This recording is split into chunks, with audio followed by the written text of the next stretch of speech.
پاکی ہے ذات کو جو لے گیا رات میں اپنے بندے کو، مسجد حرام سے مسجد اقصیٰ تک، جس کے ارد گرد ہم نے برکتیں رکھی ہیں، لے گیا اپنے بندے کو تاکہ ہم اپنی قدرت کی نشانیاں دکھائیں۔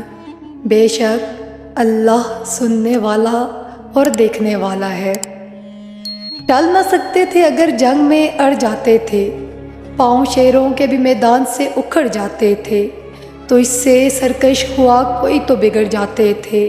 دیکھ کیا چیز ہے ہم توپ سے لڑ جاتے تھے، نقشے توحید کا ہر دل پہ بٹھایا ہم نے، زیر خنجر بھی یہ پیغام سنایا ہم نے۔ کس کی ہیبت سے صنم سہمے ہوئے رہتے تھے، منہ کے بل گر کے ہو اللہ احد کہتے تھے۔ فلک نے دیکھ کر رنگ وفا نور آفریدوں کا، جبیں پر مل لیا خون اسلامی شہیدوں کا۔ 6 دسمبر کی تاریخ ہم میں سے ہر ایک کو یاد ہوگی۔ آج سے 25 برس قبل اسی تاریخ میں اودھیا میں شر پسندوں اور شدت پسندوں کے ہاتھوں سے بابری مسجد شہید کی گئی تھی۔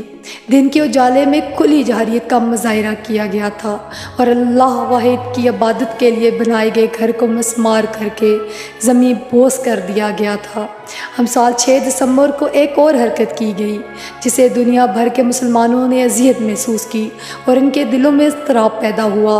اس تاریخ کو صدر امریکہ ٹرمپ نے اعلان کیا کہ وہ یروشلم کو اسرائیل کا دارالحکومت تسلیم کرتے ہوئے اپنا سفارت خانہ تل ابیب سے یروشلم منتقل کر دیں گے۔ یہ کھلی ہوئی جارحیت اور انتہائی غیر منصفانہ اعلان تھا، چنانچہ پوری دنیا میں اس کی شدید مذمت کی جا رہی تھی۔ تمام ممالک نے صدر امریکہ کے اس فیصلے کو رد کیا اور اسے اپنی عدم موافقت دکھاتے ہوئے یہ تشویش ظاہر کی کہ اس فیصلے کی نہ صرف یہ کہ عالمی طور پر سنگین مضمرات ہوں گے بلکہ مشرق وسطیٰ میں امن سلامتی پر منفی اثرات پڑیں گے۔ 2 ہفتے ہونے کو آئے اعلان کے دن سے آج تک پوری دنیا میں اس کے خلاف بڑے بڑے جلوس نکالے جا رہے ہیں اور زبردست مظاہرے ہو رہے ہیں۔ دنیا کی بیشتر ممالک نے، جن میں امریکہ کے حلیف ممالک بھی شامل ہیں، اس کی مخالفت کی ہے، حتیٰ کہ برطانیہ نے بھی اس سے عدم اتفاق کا اظہار کیا ہے، جس سے فلسطینی قوم کو دھوکہ دیتے ہوئے اعلان بالفور کے ذریعے عرب ممالک کے قلب میں اسرائیل کے نام سے یہودیوں کے لیے علیحدہ ملک کی راہ ہموار کی تھی۔ یروشلم جسے بیت المقدس بھی کہا جاتا ہے، فلسطین کا بڑا شہر ہے۔ اس کو یہودیوں، عیسائیوں اور مسلمانوں تینوں کے نزدیک مقدس مقام کی حیثیت حاصل ہے۔ وہاں ایسے آثار ہیں جن سے تینوں مذاہب کے لوگ عقیدت رکھتے ہیں۔ وہیں مسجد اقصیٰ اور مسجد کعبۃ الزہرا ہے جو مسلمانوں کو عقیدت کا مرکز ہے۔ مسجد اقصیٰ مسلمانوں کا قبلہ اول ہے، جس کی طرف رخ کر کے وہ مدینہ ہجرت کرنے کے بعد 17 یا 18 مہینے تک نماز ادا کرتے رہے۔ مسجد حرام مکہ مکرمہ اور مسجد نبوی مدینہ منورہ کے بعد وہ تیسری مسجد ہے جس کی غیر معمولی فضیلت احادیث میں بیان کی گئی ہے، جہاں عبادت کرنے کی غرض سے سفر کرنا نہ صرف جائز قرار دیا گیا ہے بلکہ اس کا بہت زیادہ اجر بیان کیا گیا ہے۔ اور سب سے بڑی بات یہ کہ ہجرت مدینہ سے قبل سفر معراج کے موقع پر اللہ کے رسول صلی اللہ علیہ وآلہ وسلم کو پہلے مسجد حرام سے مسجد اقصیٰ لے جایا گیا، جہاں آپ صلی اللہ علیہ وسلم نے تمام انبیاء علیہ السلام کی امامت کی۔ اس کے بعد وہیں سے آپ صلی اللہ علیہ وسلم کے آسمانوں کی سیر کرائی گئی تھی اور سدرۃ المنتہا تک لے جایا گیا۔ بیت المقدس کو قرآن مجید میں بابرکت علاقہ کہا گیا ہے۔ یہ انبیاء کی سرزمین ہے۔ اس علاقے میں بہت سے انبیاء مبعوث کیے گئے تھے۔ یہیں حضرت سلیمان علیہ السلام کا تعمیر کردہ عبادت خانہ تھا جسے بنی اسرائیل کے نزدیک قبلے کی حیثیت حاصل تھی۔ یہی شہر حضرت عیسیٰ علیہ السلام کی پیدائش کا مقام اور ان کی تبلیغ کا مرکز تھا۔ الغرض بیت المقدس کو متوں پہلوؤں سے محترم و متبرک مقام کی حیثیت حاصل ہے۔ فلسطین میں 20ویں صدی کے اوائل تک یہودیوں کی آبادی انتہائی قلیل تھی۔ ان کی تعداد آبادی کا 5% بھی نہ تھی۔ خلافت عثمانیہ کے آخری زمانے میں یہود نے سلطان عبد الحمید کے سامنے پیشکش کی تھی کہ انہیں فلسطین میں بسنے کی اجازت دی جائے، اس کے بدلے وہ خلافت عثمانیہ کا تمام قرض ادا کریں گے، لیکن سلطان نے ان کی پیشکش کو حقارت کے ساتھ ٹھکرا دیا اور کہا تھا کہ وہ فلسطین کی 1 انچ زمین بھی یہودیوں کو دینے کے روادار نہیں ہے۔ لیکن جنگ عظیم اول کے دوران انگریزوں نے بیت المقدس اور فلسطین پر قبضہ کر کے وہاں یہودیوں کو آباد کرنے کی اجازت دے دی۔ 1917 میں جہاں یہودی آباد ہوئے، صرف 25 30,000 تھے، 5 برس میں 38,000 ہو گئے، یہاں تک کہ 1939 میں ان کی تعداد بڑھتے بڑھتے 4.5 لاکھ تک پہنچ گئی۔ جنگ عظیم دوئم کے زمانے میں جرمنی میں ہٹلر کے مظالم سے بھاگنے والے یہودی بہت بڑی تعداد میں فلسطین میں آباد ہونے لگے۔ 1948 میں اسرائیلی ریاست کے قیام کا باقاعدہ اعلان کر دیا گیا۔ اس وقت سے اسرائیل نے فلسطین کے اصل باشندوں پر ظلم و ستم کا بازار گرم کر رکھا تھا۔ ان پر طرح طرح کے مظالم ڈھائے جا رہے تھے، انہیں ان کے گھر بار سے بے دخل کیا جا رہا تھا اور انہیں دوسرے ممالک میں مہاجرت کی زندگی بسر کرنے پر مجبور کیا جا رہا تھا۔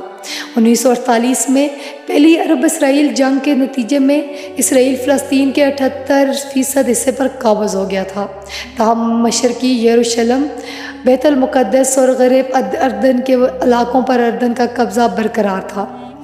لیکن 1947 میں ہونے والی عرب اسرائیل جنگ میں اسرائیل نے بقیہ فلسطین اور بیت المقدس پر بھی اپنا تسلط جما لیا۔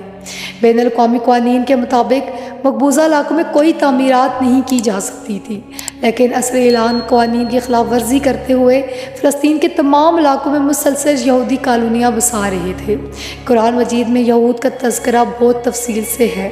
ان پر اللہ تعالیٰ نے بے شمار انعامات و احسانات کیے، انہیں دشمنوں کے مظالم سے نجات دی، ان کے لیے آسائش و رحم کی سہولتیں فراہم کی، لیکن انہوں نے ہر موقع پر ناشکری کا مظاہرہ کیا، انبیاء کی تعلیمات کا انکار کیا، انہیں جھٹلایا اور ان کے قتل کے در پہ ہوئے۔ چنانچہ اللہ تعالیٰ نے دنیا میں ان پر ذلت و رسوائی اور خواری مسلط کر دی۔ قرآن کریم میں اللہ تعالیٰ ارشاد فرماتا ہے، یہ جہاں بھی پائے گئے ان پر ذلت کی مار ہی پڑی، کہیں اللہ کے ذمے یا انسانوں کے ذمے میں پناہ مل گئی تو اور بات ہے، یہ اللہ کے غضب میں گر چکے ہیں، ان پر متاجی اور مغلوبی مسلط کر دی گئی ہے۔ یہود کی تاریخ قرآن مجید کے اس بیان پر مور تصدیق ثبت کرتی ہے کہ وہ جہاں بھی رہے وہاں انہوں نے فتنہ فساد پھیلایا، مال و دولت کی حس میں مبتلا رہے، مکر و فریب سے کام لیا اور ظلم و ستم کا بازار گرم کیا۔ چنانچہ مختلف حکمرانوں نے اس کی سرکوبی کو اور بڑے پیمانے پر ان کا قتل عام کیا۔ سورہ بنی اسرائیل کے ابتدا میں واقعہ اسراء کے ذکر کے بعد ہی یہود کی تاریخ کے 2 واقعات کا بیان ہے جب ان کے فتنہ فساد اور سرکشی کے نتیجے میں ان کا زبردست قتل عام ہوا تھا۔ ایک واقعہ 6 صدی قبل مسیح کا ہے، جب شاہ بابل بخت نصر نے ہیکل سلیمانی کو پیوند خاک کر دیا اور یہودیوں کا زبردست قتل عام کیا گیا تھا اور ہزاروں کو جلا وطن کر دیا گیا۔ دوسرا واقعہ 17 کا ہے جب رومی جنرل ٹائٹس نے لاکھوں یہودیوں کو قتل کیا تھا اور اتنی ہی تعداد کو غلام بنا لیا تھا۔ فلسطین کی تاریخ بتاتی ہے کہ جب بھی وہ مسلمانوں کے زیر حکومت رہا وہاں انہوں نے عدل و انصاف قائم کیا اور دیگر مذاہب کے ماننے والوں کو ان کے مقدس مقام میں جانے اور وہاں عبادت کرنے میں کوئی روک ٹوک نہیں رکھی۔ لیکن جب یہود نے اس پر قبضہ کیا تو انہوں نے مسلمانوں پر ظلم ڈھانے میں کوئی کسر نہیں اٹھا رکھی۔ یہودیوں نے ظلم و بربری کی نئی تاریخ رقم کی ہے۔ ارض مقدس کی فلسطین پر یہودیوں کے حالہ قبضے کو 70 برس ہو گئے۔ اس عرصے میں ہر دن مسلمانوں کے لیے قیامت بن کر آیا ہے۔ ہر صبح ظلم و ستم کی نئی داستان لے کر طلوع ہوتی ہے۔ کون سا ظلم ہے جو ارض مقدس کے باسیوں پر روا نہیں رکھا گیا؟ دوسری طرف اسرائیل کو عالمی طاقتوں بالخصوص امریکہ کی پشت پناہی حاصل ہے۔ انہوں نے اس کی بہت زیادہ مالی اور فوجی مدد کی ہے اور اسے ہر قسم کا تعاون اور تحفظ فراہم کیا ہے۔ اسرائیل کے لیے امریکہ کی حمایت کوئی ڈھکی چھپی نہیں ہے، لیکن اب فلسطین کے غیور مسلمانوں نے تہیہ کر لیا ہے کہ وہ اس ظلم، غصب اور حق تلفی کو برداشت نہیں کریں گے۔ وہ عرض فلسطین کی آزادی کے لیے مسلسل اپنی جانوں کا نذرانہ پیش کرتے رہیں گے۔ گزشتہ برسوں میں تحریک حماس نے فلسطینیوں کی ترجمانی کرتے ہوئے مزاحمت، مقابلہ اور شجاعت کی بے مثال داستانیں رقم کی ہیں۔ اس راہ میں جام شہادت نوش کرنے والے افراد بھی ہیں اور تحریک کے قائدین بھی۔ انہوں نے عزم کر رکھا ہے کہ وہ ارض مقدس کو صہیونیوں کے ناپاک قبضے سے آزاد کرا کے ہی دم لیں گے، چاہے اس راہ میں کتنی ہی جانوں کی قربانی پیش کرنی پڑے۔ اللہ کے رسول صلی اللہ علیہ وآلہ وسلم نے ارشاد فرمایا ہے، مسلمانوں کی مثال ایک جسم کی سی ہے، اگر اس کے کسی عضو میں کوئی تکلیف پہنچتی ہے تو پورا جسم اسے متاثر ہوتا ہے اور بخار اور بے خوابی کا شکار ہو جاتا ہے۔ اس لیے ہم سب مسلمانوں کی ذمہ داری ہے کہ فلسطین کے اپنے مظلوم بھائیوں سے یکجہتی کا اظہار کریں، اسرائیل کے صہیونی حکومت کے مظالم کو نمایاں کریں اور صدر ٹرمپ کے حالیہ فیصلے کے خلاف علم احتجاج بلند کریں۔ اگر ہم نے ایسا نہیں کیا تو وہ دن دور نہیں کہ ہم بھی انہی سے ایسے حالات کا شکار ہو جائیں گے۔ اے چشم اشک، اشتہار ذرا دیکھ تو لے، یہ گھر جو بہہ رہا ہے کہ تیرا گھر تو نہیں۔ یہ ہر سن مچلتی کرنوں نے اب شعلے شب غم توڑ دیا، اب جاگ اٹھے ہیں دیوانے دنیا کو جگا کر دم لیں گے۔ یہ بات عیاں ہے دنیا پر ہم پھول بھی ہیں تلوار بھی ہیں، یا بزم جہاں میں کھائیں گے یا خون میں نہا کر دم لیں گے۔ سوچا ہے ریاض اب کچھ بھی ہو ہر حال میں اپنا حق لیں گے، عزت سے جیے تو جی لیں گے یا جام شہادت پی لیں گے۔ اگر آپ کو میری یہ چھوٹی سی محنت پسند آئی ہو تو میرے چینل کو لازمی سبسکرائب کر دیں تاکہ آئندہ آپ بھی فلسطینیوں کے ساتھ ہونے کا حق ادا کر سکیں۔ اللہ آپ کا حامی و ناصر ہو۔ اللہ حافظ۔